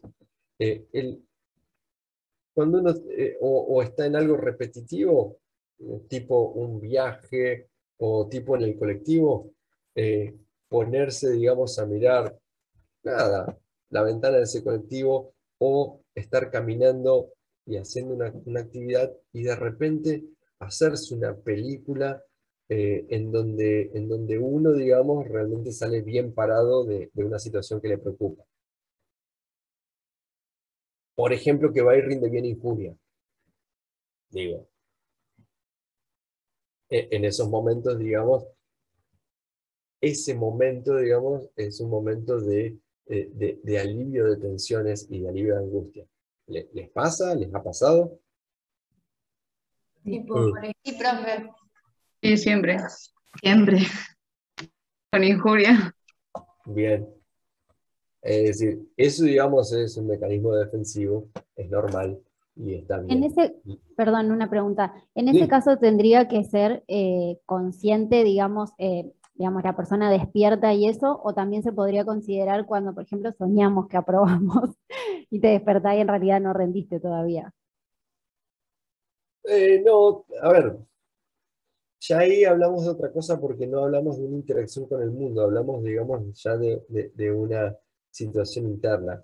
Entiendo, digamos, que también es aplicable, pero no me animaría, digamos, a extenderlo, digamos, a la interpretación onírica porque tiene como otra connotación los sueños, sobre todo, digamos, hasta donde ustedes saben, de vía regia de acceso al inconsciente.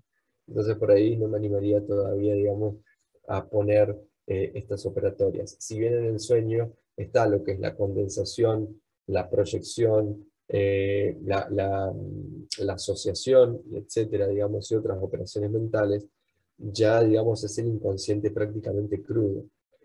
Está el mecanismo de defensa y está operando en ese momento del sueño, pero no te compliques tanto, digamos, a la hora de poner un ejemplo ahí. O sea, ¿se entiende, Werner? Sí, Es entendí. correcto, digamos, lo que vos decís y también, digamos, se da en el sueño. Pero no te compliques. Perfecto. Es decir, para tratar de encontrar un buen ejemplo, lo mejor que pueden hacer es encontrar un ejemplo claro. Si ustedes encuentran un ejemplo claro, con una explicación clara y contundente, no me hacen angustiar a mí en Sí, el no lo diría en examen. un examen, La era para saber si prueba. operaba así. ¿Cómo? No lo diría en un examen, era para saber si operaba así. Ah, genial. Bien, no lo digas en un examen, pero no de ahora, sí. Pero está bien. No está mal la interpretación que hace, ¿no? Racionalización. Hacer que la conducta parezca racional. Básicamente, digamos, la racionalización, digamos, es tratar de justificarse, ¿sí? Tratar, digamos, de justificarse, digamos, por algo que yo, digamos, no quiero hacer, digamos, entonces hago otra cosa. Vamos a suponer, vivo en el 7º piso, ¿sí?, de un edificio y arranqué con una fobia al viaje en ascensor. Digo, bueno, no es que no quiero subir al ascensor, es que quiero hacer ejercicio y por eso voy por las escaleras. Ya está.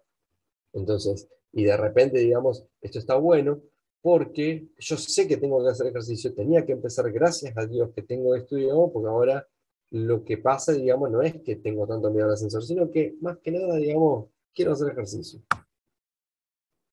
¿Se entiende? Sí. ¿Lo ven? O sea, te justificás que tenés miedo al ascensor subiendo por las escaleras. Claro, acuérdense que esto es efectivo en la medida en que este ligero autoengaño a mí me saca la angustia de la fobia que tengo a enfrentarme o a afrontar el ascensor. ¿Sí? Eso te quería preguntar, profe, si es algo que lo hacemos para como justificarnos a nosotros mismos, no justificarnos frente a otro. A ver, sirve, digamos, si te sirve, digamos, en cuanto a justificación para con vos mismo, y te sirve para aliviar tensiones, sí, mecanismo defensivo. Y si te sirve para justificarte a otros, ante otros, y que eso sea socialmente aceptable, y eso, digamos, disminuya tus tensiones, también. Genial, genial, gracias. Profe, Bien, tiene que sí. ser tiene que ser sí o sí con algo que sea socialmente aceptable, porque se me ocurre, por ejemplo, el ejemplo de las personas violentas que cuando golpean a la pareja dicen que es porque se pusieron así, porque las cuidan y tienen miedo y son celosos. ¿Eso Claro. podría ser un ejemplo? Sí, sí, de hecho, digamos, esa forma, digamos, lo hago así, digamos, porque es necesario y porque te quiero. Te aporreo porque te quiero. Sí. Claro. Digamos, es eso y obviamente, digamos, se dan en personalidades normalmente psicopáticas, ¿no? Así que bueno, bien. Profe, si Sí. uno confronta al paciente o a la persona diciéndole, bueno, este mecanismo de defensa puede estar, digamos, constituido por este afecto que vos tenés, por ejemplo, lo que dijiste que puede ser que inconscientemente odia a su madre. O sea, no serviría confrontarlo con esa situación porque el mecanismo de defensa está para proteger al yo. Entonces, a lo que voy es que, ¿cómo podemos utilizar este conocimiento para ayudar a una persona que esté pasando por uno que sea bastante, no digo la negación, pero ponele la vuelta al yo o algo así, que era uno en el que puede ser una conducta medio agresiva contra uno mismo? ¿Cómo podemos ayudar sin confrontar sobre la causa de ese mecanismo? Mira, el mecanismo de defensa tiene, digamos, su utilidad.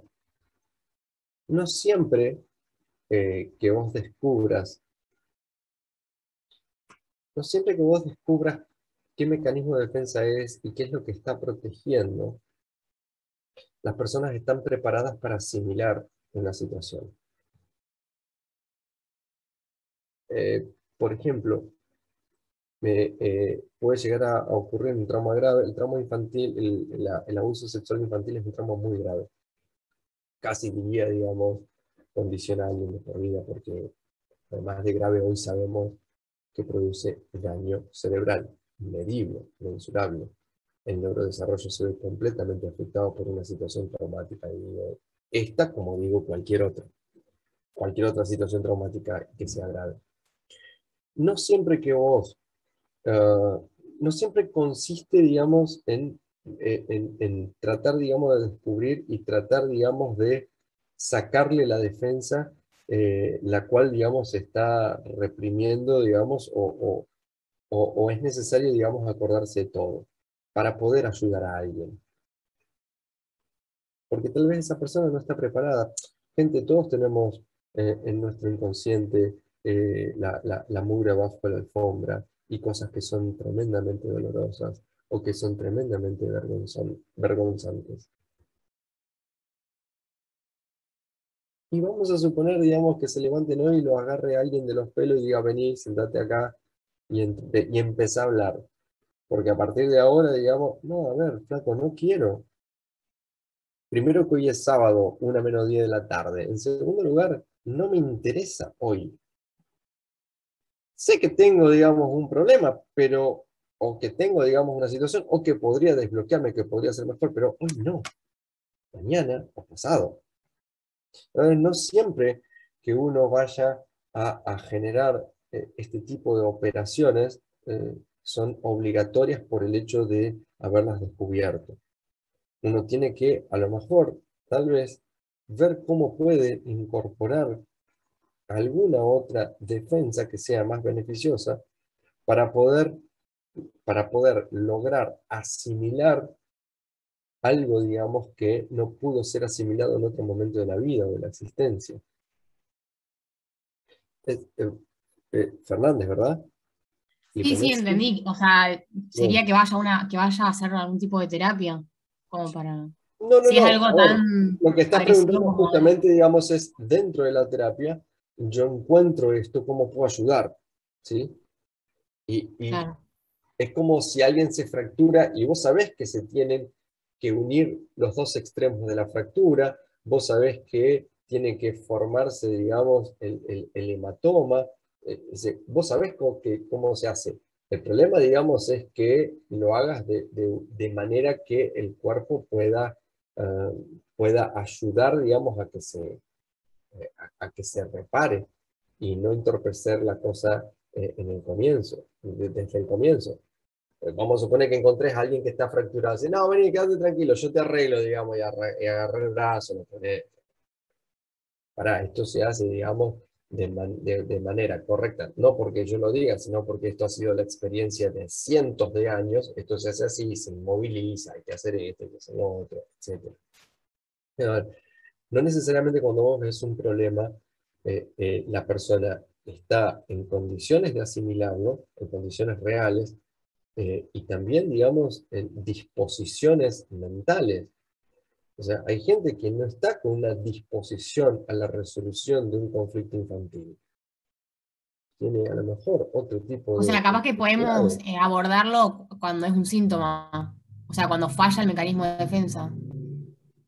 Hay veces que ni Mejor. siquiera. Hay veces que ni siquiera. El mecanismo de defensa lo más probable es que te esté causando el síntoma. Pero ni siquiera. O sea, a ver, la persona también tiene que lograr tener una disposición para poder hacerlo, para poder afrontarlo. ¿Cuántos de los que están acá, perdón, cuántos de los que están acá me pueden levantar la mano y decir, la verdad, que yo soy recontra valiente, hice la terapia que tenía que hacer, dije todas las cosas, digamos, feas que me pasaron en la vida, pero no solamente las feas en las cuales, digamos, yo me victimizo, sino en las que fui el victimario, y además soy el tipo, digamos, que es decir, me han pasado cosas vergonzantes y he hecho cosas vergonzantes. ¿Quién va y es el que tira, digamos, la primera piedra y le contó todo esto a alguien? Pueden decir sí o no, está muy bien. Porque les puedo asegurar, yo hasta ahora no lo he hecho. No es que no sé si lo necesito o no lo necesito. No, simplemente no me interesó hacerlo. ¿Estamos? Entonces, no es que uno va a hacerle mejor a alguien por generarle, digamos, una reacción. Ojo con eso, porque pueden llegar a desandar, a generar otro tipo de cuestiones. ¿Sí? El inconsciente es una caja de Pandora. Uno abre, pero no sabe qué es lo que va a encontrar ahí. Perdón, ¿te contesté? Creo que sí. Si no crees que sí, digamos, me vuelves a repreguntar. Bien. ¿En qué andábamos? Negación, fantasía, racionalización, compensación, aparentar superioridad y recuperarse así de la inferioridad. Esto, digamos, normalmente es cuando uno, vamos a suponer, digamos, que tenga uno la desgracia o la mala noticia de haber fracasado en vamos a suponer un deporte, ¿sí? Vamos a suponer, digamos, que soy jugador de fútbol y perdí, digamos, este fin de semana 7-0 y quiero llegar a ser profesional. Y uno, digamos, se alivia pensando y diciendo, ¿sabes qué pasa?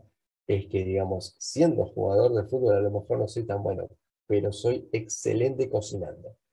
Entonces, digamos, capaz, digamos, que ahí lo que puedo, digamos, que me falta, digamos, entrenamiento, y aparentar superioridad, digamos, en un lugar o en un momento, digamos, logra mejorar la angustia de un fracaso o, digamos, de la agresividad que me genera. ¿Sí? ¿Se entiende? Profe. Sí, Diga profe. sí o no. Bien, sobrecompensación, intentar ser excelente en nuestra área más débil. Esto se ve muchísimo, ¿saben en qué?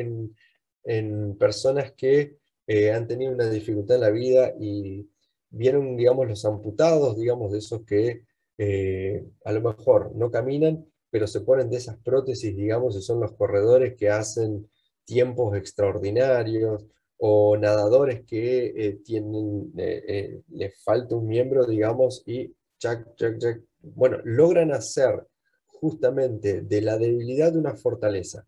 Eso, digamos, en realidad, o sea, como mecanismo defensivo se llama sobrecompensación. Angustia la situación de ser vulnerable, de tener, digamos, una situación de inferioridad frente a los demás. Y lo que hago, digamos, es, bueno, tratar, digamos, de llevar y de desempeñarme en ese área, digamos, y de ser lo mejor que puedo hacer. ¿Sí? ¿Se entiende? Sí, sí. Vale. Desplazamiento, bueno, creo que hemos hablado de desplazamiento. Intelectualización, afrontar una situación dolorosa solo intelectualmente. Acá, digamos, a uno le alivia pensar, no es lo mismo. Miren, cuando uno, vamos a suponer, desaprueba, no es lo mismo desaprobar uno que hayan desaprobado muchos. Entonces, alivia el hecho, digamos, de que hayan desaprobado un montón. Entonces, intelectualizar sería, digamos, darle una explicación y decir, mira, el examen era suficientemente exigente como para que la enorme mayoría de las personas no hayan aprobado y yo no aprobé porque, bueno, lamentablemente nadie pudo. Entonces, digo, bueno, esto, digamos, es intelectualizar. Es tratar, digamos, de afrontar una situación dolorosa en base, digamos, y nos pasa mucho a los médicos, en base, digamos, a razonamientos. Mi madre se murió, sí, mirá, tenía un cáncer de colon, un cáncer de mama, y bueno, los cánceres de mama suelen hacer esto, y a uno le alivia pensar que en realidad le pasó a todos, y bueno, es mi madre. No me duele, me duele un montón más porque es mi madre, pero lo tengo que pensar todo el tiempo que es lo que pasó. Y logro que la intelectualización alivie mi angustia. ¿Se entendió? Sí, profe. Bueno. Sí, profe, se Sublimación, entendió. salidas culturalmente aceptadas a impulsos primitivos. Vamos a suponer, digamos, bueno, he dado un par de ejemplos anoche y justamente, digamos, bueno, un ejemplo, ¿tiene algún ejemplo de sublimación? Digo, como para saber.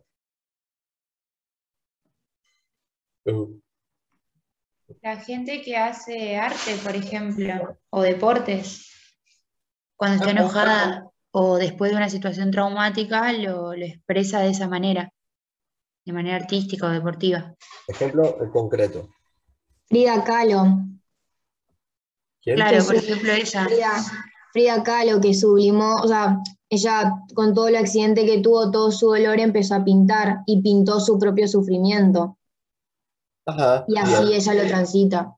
Bien, claramente, digamos, ahí, digamos, a través del arte, digamos, lo que está haciendo es sublimar un dolor y le alivia, digamos, el hecho de poder ponerlo. Genial, eso, digamos, es un buen ejemplo. A ver, impulsos agresivos, ¿cómo se pueden sublimar? Haciendo ejercicio. Uno es eso, bien, Fabro.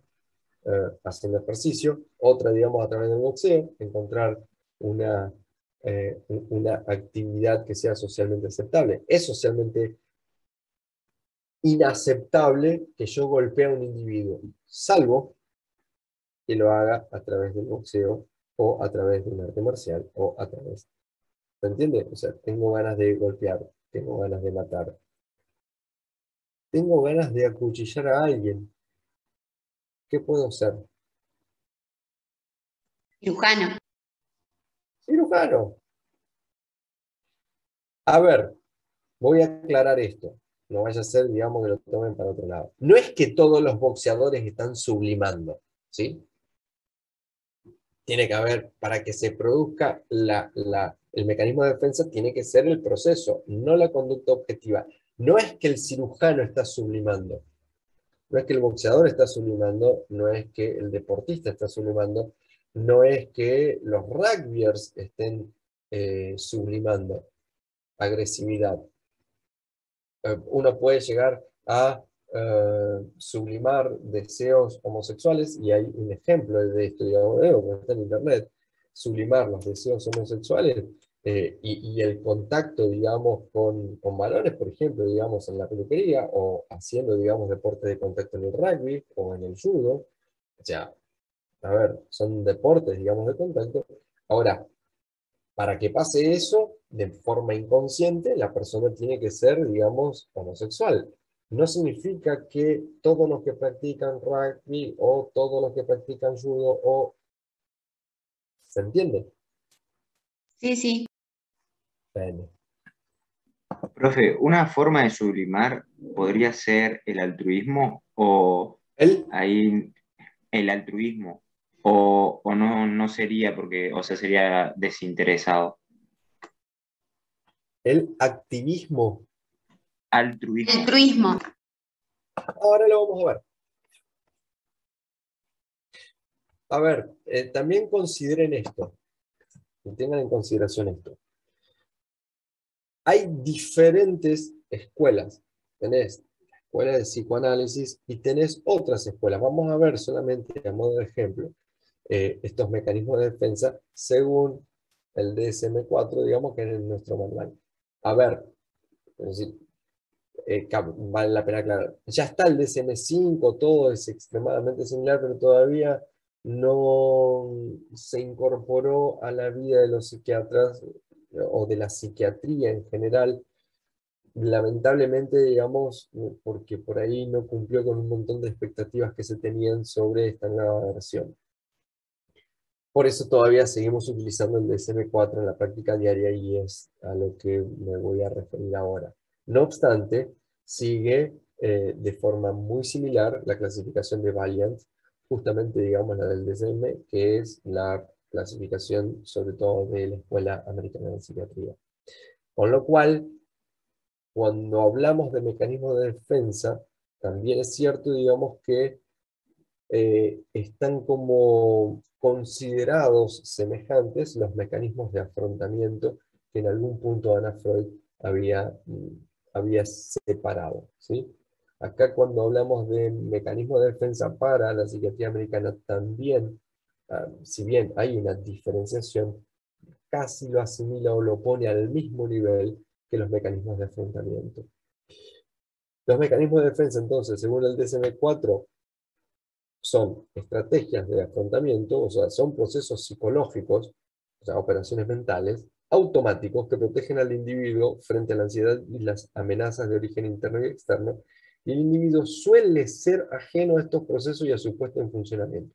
Los mecanismos de defensa median las reacciones personales frente a conflictos emocionales y amenazas de origen interno y externo. ¿Sí? Algo más o menos similar, pero tiene sus enormes diferencias.